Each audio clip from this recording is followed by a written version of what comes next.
और उनके सपनों में सबसे बड़ा सपना यही था कि कैसे हमारे समाज के लोगों को देश में बराबरी का हक अधिकार बिना किसी भेदभाव की भावना के साथ वो सर उठाकर घर से हाथ में हाथ मिलाकर दुनिया का सामना कर सके। इस दिशा में हम लोगों को आगे बढ़ने की जरूरत है और वो सोच हम ही से शुरू हो। सबसे पहले तो अपने मन से हम लोग को इस बात को हटाने की जरूरत है कि अनुसूचित जाति से आने वाला कोई भी व्यक्ति कमजोर है। हम में इतनी ताकत है कि देश को दुनिया से हम आग गिराकर बात कर सकते हैं। हाँ, चिराग पासवान कौन है भैया? आप ही लोगों में से आया हुआ एक लड़का है। और देश का दुनिया का कोई आदमी नहीं है जिससे चिराग पासवान आग से आग गिराकर बात ना करे। दुनिया में कोई ऐसा देश नहीं है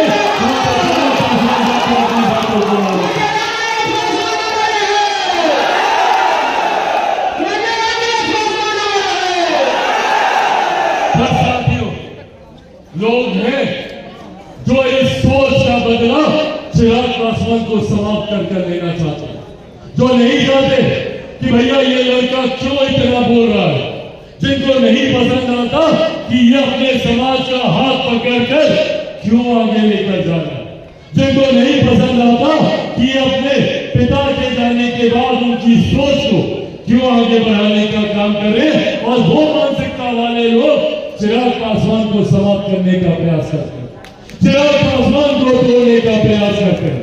पर आज पूरा आप लोगों के सामने इस बात को कहूंगा कि जो लोग सोचते हैं कि इन बातों से चिराग पासवान टूट जाएगा, घबरा जाएगा, वो लोग भूल जाते हैं कि चिराग पासवान शेर का बेटा है, पासवान का बेटा है।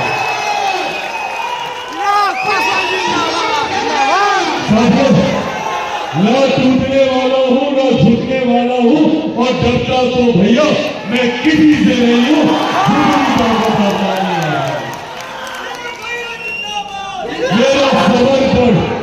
मेरा समर्पण समाज के उस वर्ग के प्रति है जो आजादी के 75 साल के बाद भी मुख्य धारा के साथ नहीं जुड़ पाया। मेरा समर्पण समाज के हर उस व्यक्ति के प्रति है जो आज भी पलायन का शिकार होता है, दूसरे देश दूसरे प्रदेश जाता है शिक्षा के लिए, रोजगार के लिए, व्यवसाय के। मेरा समर्पण आज भी हर उस महिला और उस बुजुर्ग के प्रति है जो स्वास्थ्य सेवाओं के लिए दूसरे राज्य जाते हैं, हर उस महिला के प्रति है जिसका शोषण, जिसके साथ दुष्कर्म सिर्फ इस सोच के साथ किया जाता है कि वो फलाना जाति से आती है। और जब तक इस व्यवस्था को पूरी तरीके से नहीं बदल दूंगा तब तक मैं भी चैन की सांस नहीं लूंगा। ये वादा आप लोगों से करके पर ऐसे में साथियों जरूरत है मुझे आप सबके साथ और आप सबके माध्यम से समाज के हर व्यक्ति के साथ ही जिन्होंने मेरे पिता पर विश्वास किया। मैं चाहता हूं कि जो लोग झूठ बोलने का काम करते हैं उस झूठ को हम लोग पर्दाफाश करें। साथियों, चुनाव आते हैं, बड़ी बड़ी झूठी बातें विपक्ष के द्वारा की जाती है। चुनाव के वक्त क्या क्या कहा गया था? आरक्षण को समाप्त कर दिया जाएगा, संविधान की हत्या कर दी जाएगी। मेरे नेता ने भी इस बात को कहा था, मैं पूरा दोहराता हूं। मेरे पिता भी किसी भी गठबंधन का हिस्सा रहे हो, उनकी एक भूमिका तय थी और उसी भूमिका में आज चिराग पासवान भी है। मैं किसी भी गठबंधन में रहूं, मैं किसी भी गठबंधन में रहूं, आप लोगों के पहरेदार की भूमिका में मैं उस गठबंधन में। और जब तक चिराग पासवान उस गठबंधन में है, आप लोगों को अपने हक अधिकारों की चिंता के लिए सोचने की जरूरत नहीं है। ये वादा आप लोगों से करना चाहता हूं। और जिस दिन चिराग पासवान को लगेगा कि गठबंधन में मेरे लोगों के साथ अन्याय हो रहा है या गठबंधन में हम लोगों की बातों को सुना नहीं जा रहा, तो मेरे पिता ने भी एक मिनट नहीं सोचा था मंत्री पद को लात मारने से पहले अगर मुझे भी लगेगा तो किसी और को नहीं लगेगा।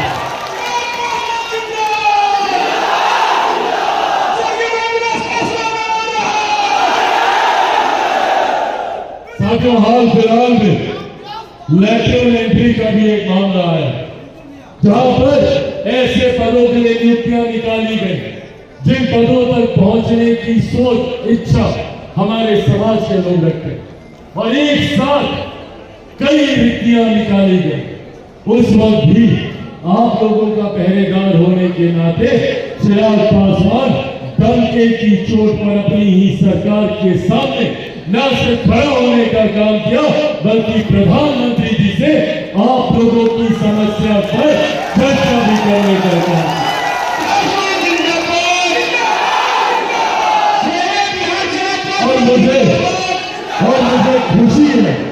मुझे खुशी है कि मेरे प्रधानमंत्री आदरणीय नरेंद्र मोदी जी ने न सिर्फ उन बातों को समझने का काम किया, न सिर्फ समाज की चिंताओं को सुनने का काम किया, बल्कि उस पर तुरंत अमल करते हुए अगले दिन ही इस फैसले को वापस लेकर हम लोगों को सम्मान दिलाने का काम किया।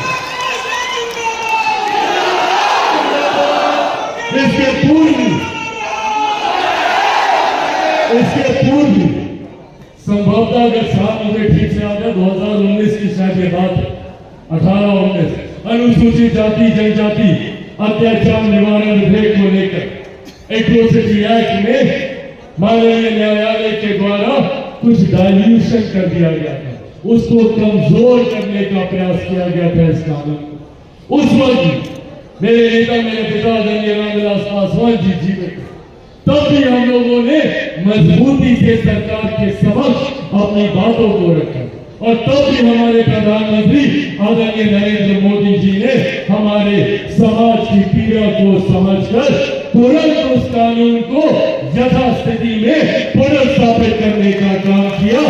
ये ताकत है हम लोगों के समाज की, पर ये ताकत तभी तक है जब तक हम लोग एकजुट हैं। इसीलिए साथियों, आज आग्रह करने आया है, जो लोग हम लोग को डराकर हम लोग को बांटने का प्रयास करते हैं, कभी आरक्षण का डर दिखाकर, कभी संविधान का डर दिखाकर, पहले तो आप लोगों के सामने मैं मेरे नेता मेरे पिता आदरणीय रामविलास पासवान जी के संघर्षों की कसम खाकर ये वादा आप लोगों से करके जाता हूं कि जब तक चिराग पासवान जिंदा है न आरक्षण को कोई खतरा है न संविधान को कोई खतरा।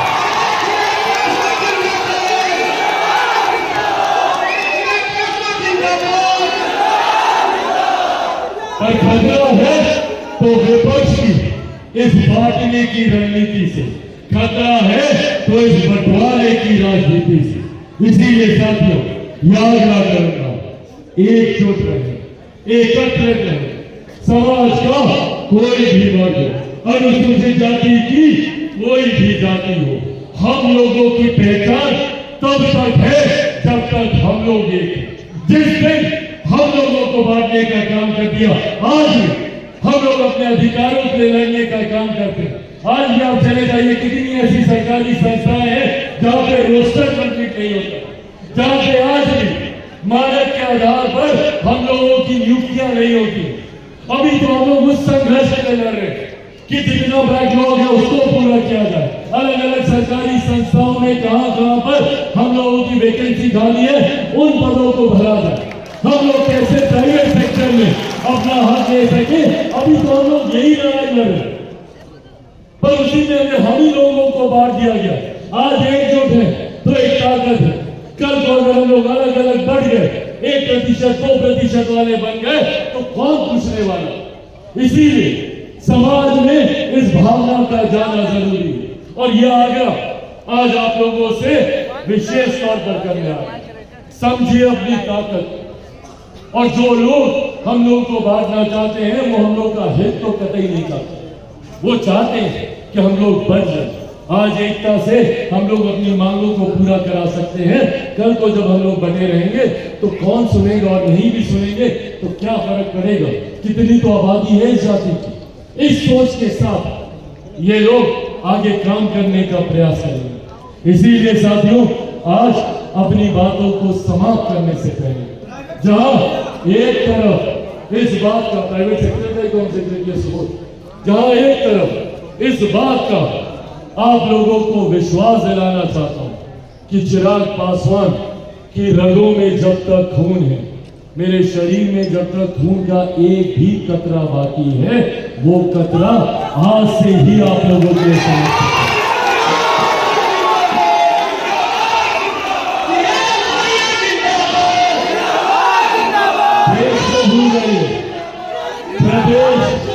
प्रदेश देश को भूल जाइए। दुनिया की बड़ी से बड़ी ताकत से भी भिड़ना होगा आप लोगों के लिए, तो भी चिराग पासवान नहीं छोड़ेगा। आप लोगों को खड़ा है।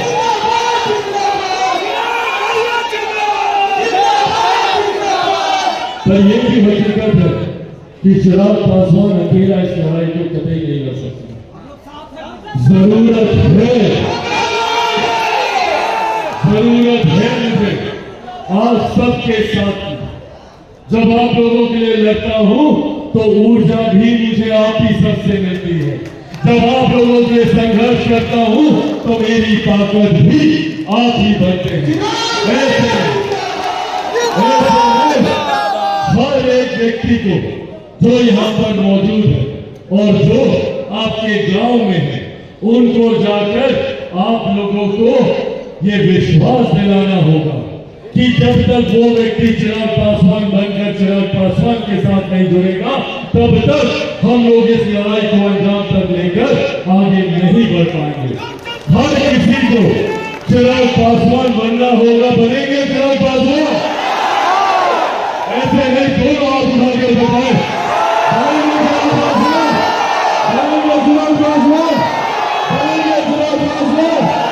साथियों, बस मेरा साथ दीजिए।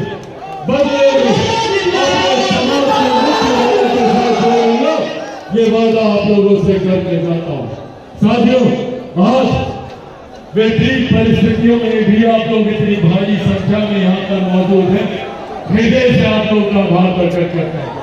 मैं SC/ST प्रकोष्ठ के हमारे प्रदेश अध्यक्ष परशुराम जी का धन्यवाद करता हूं कि इन्होंने इतनी विपरीत परिस्थिति में इस कार्यक्रम को इतनी भव्यता के साथ आयोजित करने का काम किया।